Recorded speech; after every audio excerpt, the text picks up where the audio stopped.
যুবক ভাইরা তোমার মাথায় টুপি নেই, আজকে টুপি নেই, কোনো অসুবিধা নেই, চলে এসো ইনশাআল্লাহ।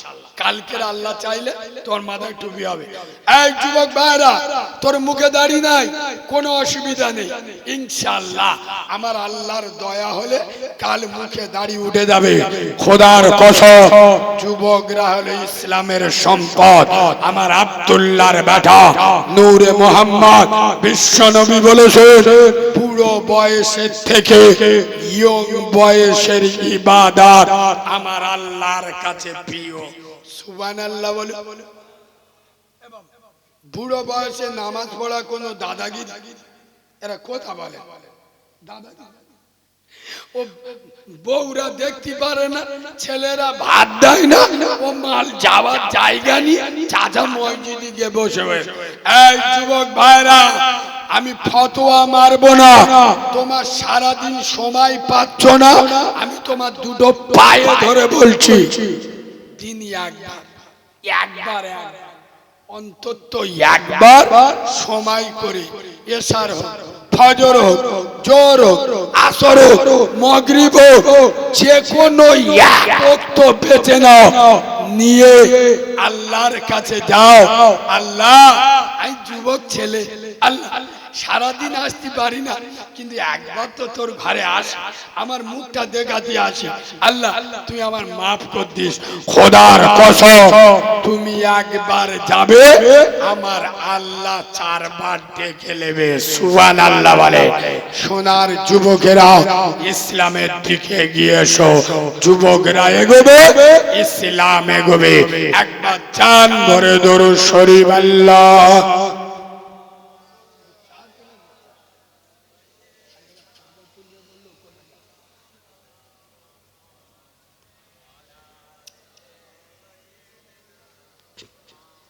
বাবাজি, আমি যদি আরেকটুকুনি বলি আপনাদের কষ্ট হবে, সবাই বলেন কষ্ট হবে, আরেকটু বলবো, একটু জোরে আওয়াজ দেন তো, নারে তাকবীর।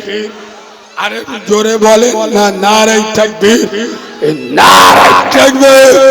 দাদা পীরের হক সিলসিলা, দাদা পীরের হক সিলসিলা, আল কোরআনের আলো, আল হাদিসের আলো, ফুলের সুবাস, চাঁদের হাসি, নামাজ পড়তে ভালো। তোমার নামাজ ছাড়া যারা নামাজ পড়ে না, এরা বলে আমরা নামাজ পড়তে ভালোবাসি।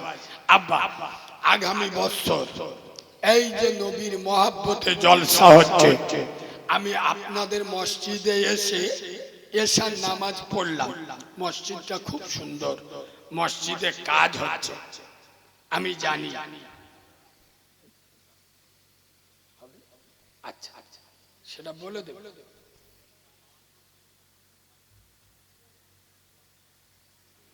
তাহলে দরুদ শরীফ আল্লাহুম্মা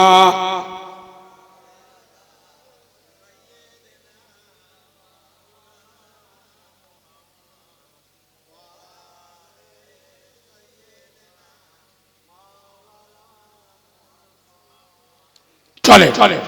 রাসূলুল্লাহ বলেছেন, বিশ্ব নবী বলেছেন, আমি যে কথাটা বলতে গিয়ে যুবকদের কথাটা তুলে আনলাম।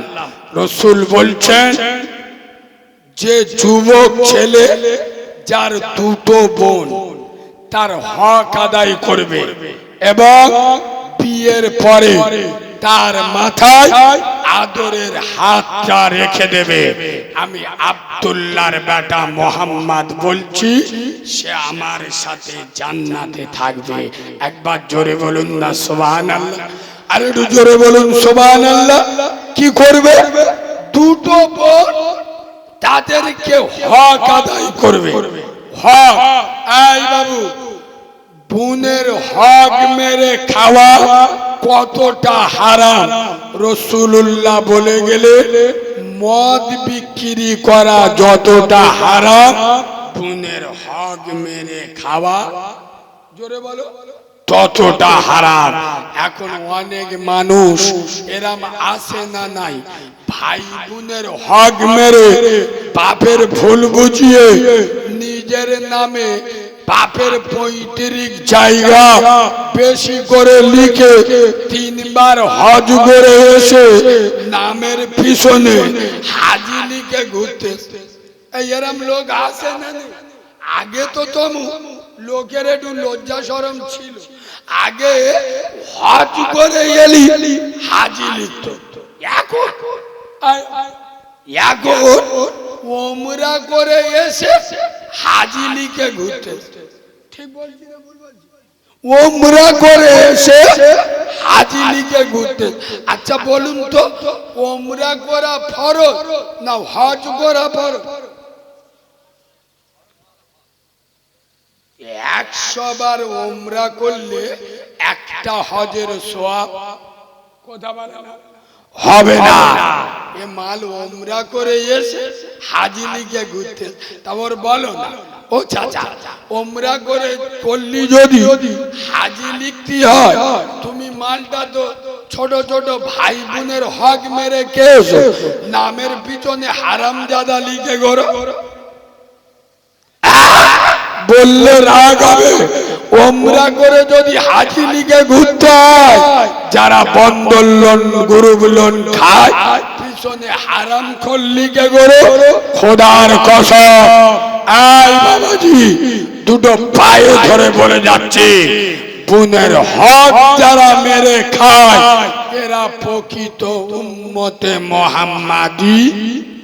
জোরে বলো নয়, খোদার কসম বিশ্বনবী হাবিবুল্লাহ যে মহিলার দুধ পান করেছিল সেই ভদ্র মহিলার নাম আম্মা জান হালিমাতুস সাদিয়া। এই আম্মা জান হালিমা বিশ্ববাসীকে বলেছিল, হে বিশ্ববাসী, আব্দুল্লাহর বেটা আমিনার লাল নূরে মুহাম্মদ বিশ্বনবী যতদিন আমার কোলে বসে আমার স্তনে দুধ পান করেছে, আমি হালিমা সাক্ষী দিচ্ছি জীবনে দুটো স্তন পান করেননি, একটা স্তনের দুধ খেয়েছে আর একটা স্তন বরাবর আমার নিজের ছেলে আব্দুল্লাহর জন্য ছেড়ে দিয়েছে।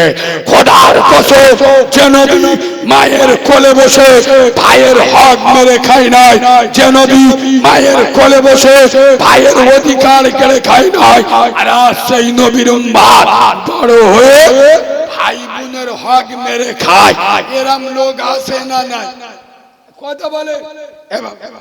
রাত্রেবেলা এই শোনে,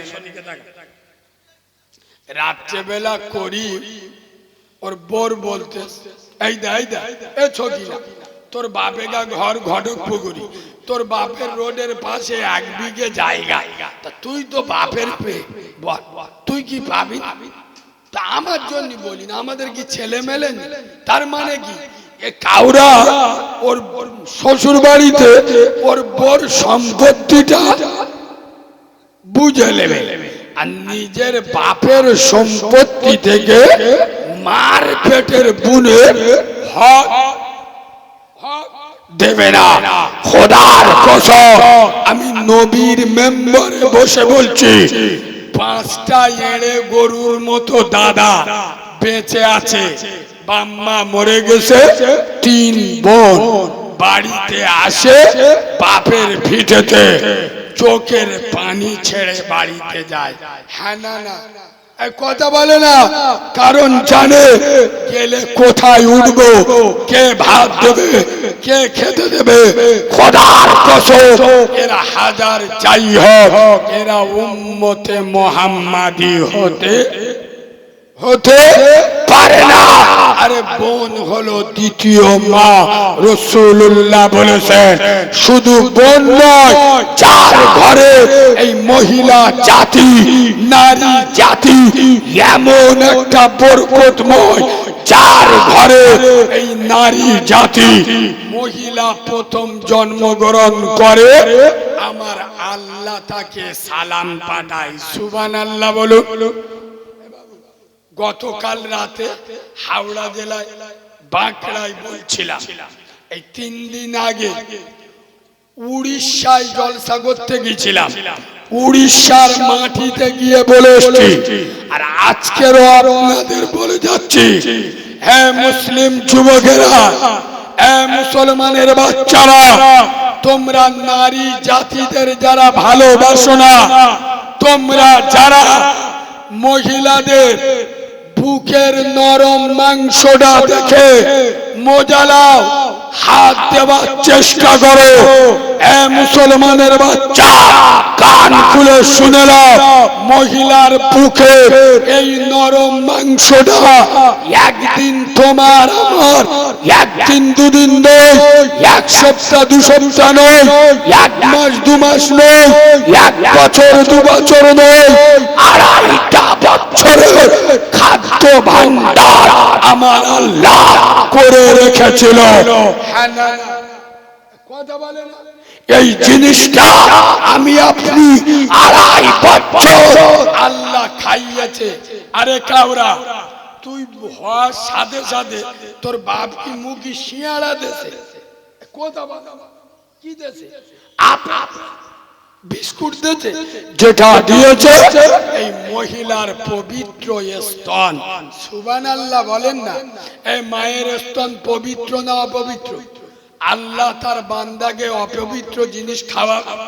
কথা বলে খোদার কসম, আমি আপনি মায়ের পেটে 32টা নারীর নিচে আমি আপনি ছিলাম।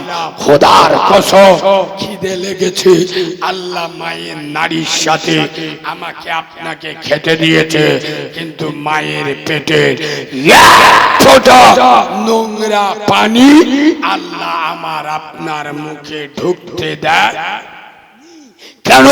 এ বান্দা এই মুখ দিয়ে আমি আল্লাহ আমার ইবাদত করবে, এই মুখ দিয়ে আমাকে আল্লাহ বলে ডাকবে, আমার কোরআন পড়বে, সুতরাং এর মুখে হারাম জিনিস দেওয়া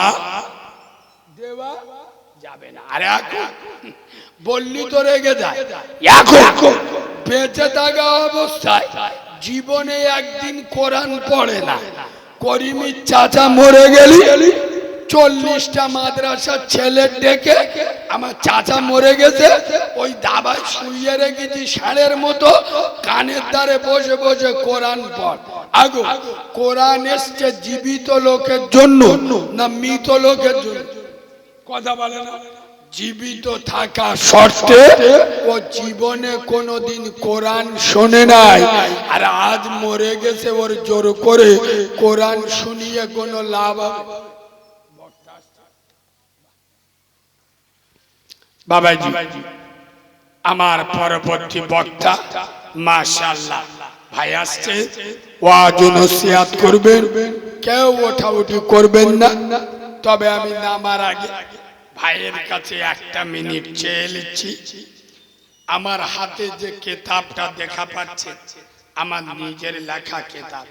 আব্বা, আমি ব্যবসা করতে আসি, যদি আপনার না ভালো লাগে নেবেন না, তবে চার দোকানে বইলে 30 টাকা চলে যায়, মনে করবেন এরা এতিম ছেলে 30 টাকা খেতে দিচ্ছি। আমি 1 মিনিট সময় চেয়ে নিচ্ছি। এই কিতাবের মধ্যে কি পাবেন?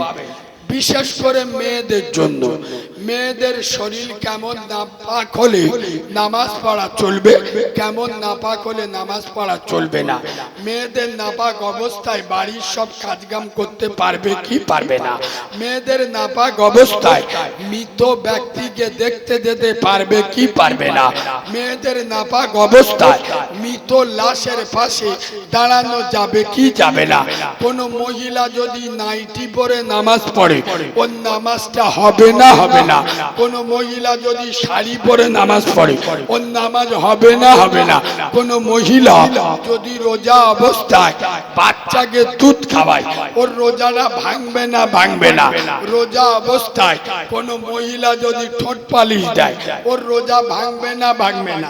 মেয়েদের মশলা মাসায়েল সব মাইকে বলা সম্ভব নয়, মেয়েদের গোপন থেকে গোপনতম মশলা মাসায়েল যেগুলো মেয়েরা লজ্জার কারণে কাউকে বলতে পারে না, এইরকম মশলা মাসায়েল। বাবু কেউ উঠবে না, আমার লোক যাবে, আমার লোক যাবে, কেউ ওঠাউঠি করবেন না। বাবু সব বাংলায়। আমার কেতাবটা নিয়ে রাখবেন, নামাজ শিক্ষা কিনতে হবে, এর মধ্যে নামাজ শিক্ষার কাজ হয়ে যাবে। 10টা কোরআন শরীফের ছোট ছোট সূরা বাংলায় লিখে দিস, বাংলা। দরুদে ইব্রাহিম, দোয়া কুনুত, আদাল কুরসি, রোজার নিয়ত, বিভিন্ন দোয়া মশলা মাসাইল, উজুর করা ফরজ, কি করে উজু করবেন, গোসলের করা ফরজ, কি করে গোসল করবে, পেশাবখানার দোয়া, পায়খানার দোয়া। অনেক সময় গ্রামে পেটাপেটি বেঁধে যায়, আল্লাহর নবী জানাজা কে পড়ে বল, আমার কিতাবটা তাড়াতাড়ি লে নাও, এর মধ্যে পেয়ে যাবে আল্লাহর নবী জানাজা পড়িয়েছে কে, নবীর কবরে লেবেছে কজন, নবীর গোসল দিয়েছে কজন, নবীজির কটা স্ত্রী, কজন বিধবা, কজন কুমারী, রাসূলুল্লাহর স্ত্রী। ভাই কেউ ওটা উঠি করবেন না, তাহলে আমি কিতাব দেব না, যেহেতু পরবর্তী আলে ওনার ইজ্জত আছে। আমার ভাই সকলের কাছে যাবে, কথা না বলে যার ভালো লাগবে উঠে আমার অ্যাড্রেস, আমার ফোন নাম্বারও পাবেন। 40 পাতার বই আর কখন বলবো, ভাইও এসে বসে আছে। কোরআন শরীফে কোন সূরায় বিসমিল্লাহ নাই, কোন সূরায় কাফ নেই, কোন সূরায় মিম নেই, কোন সূরায় দুবার বিসমিল্লাহ এসেছে। আমার কিতাবে এমন এমন গজল কবিতা আছে, বাংলার বড় বড় বক্তারা বলে আলেমকে বসিয়ে রেখে চরম বিয়াদবি হবে।